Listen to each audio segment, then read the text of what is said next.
this recipe we're going to use some roughly chopped nuts, some cornflakes or crunchy nut cornflakes, cocoa pops, again any kind of brand will do, desiccated coconut, butter with a tin of condensed milk, some cocoa powder, or you can use drinking chocolate if you don't have cocoa powder, and just a bar of cooking chocolate.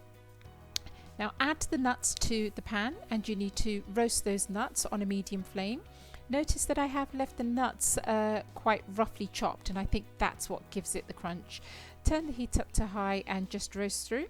Then melt some butter in a pan and make sure it's melted completely. Add your condensed milk whilst you stir continuously. Condensed milk is my cheat ingredient to a lot of Indian desserts. So you keep on stirring this through, give it a good mix, and then we go in with the cocoa powder. Again, mix through, add your desiccated coconut and stir through again. Once you've done that, you can then add your roasted nuts. Give them a really good mix through all the way through this mixture to make sure that it's all evenly coated.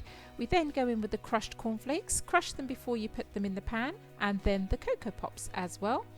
Give it a good mix through, and now the hard part is stirring the mixture through until you find that it's leaving the side of the pan and forming some kind of shape. You then turn that out onto some greaseproof paper. I just find this is an easier way to help me shape and roll. I put that on the paper and envelope it so that I can give it a roll quite easily, and then fold the edges over to keep all the mixture together, and roll it out till you feel that you've got an even thickness. We now melt the chocolate over a pan of hot water in a glass bowl. Make sure the chocolate's nicely melted, and then pour it over the mixture all over it so that you can spread it quite evenly. You want to make sure that the layer is not too thick of chocolate, because otherwise that will make it sickly sweet. And if you like, you can pour some white chocolate over this to give it a swirly effect. Once it's rested for an hour, it's still soft. You can use a knife. I prefer to use a pizza cutter to cut the little crunches into shape.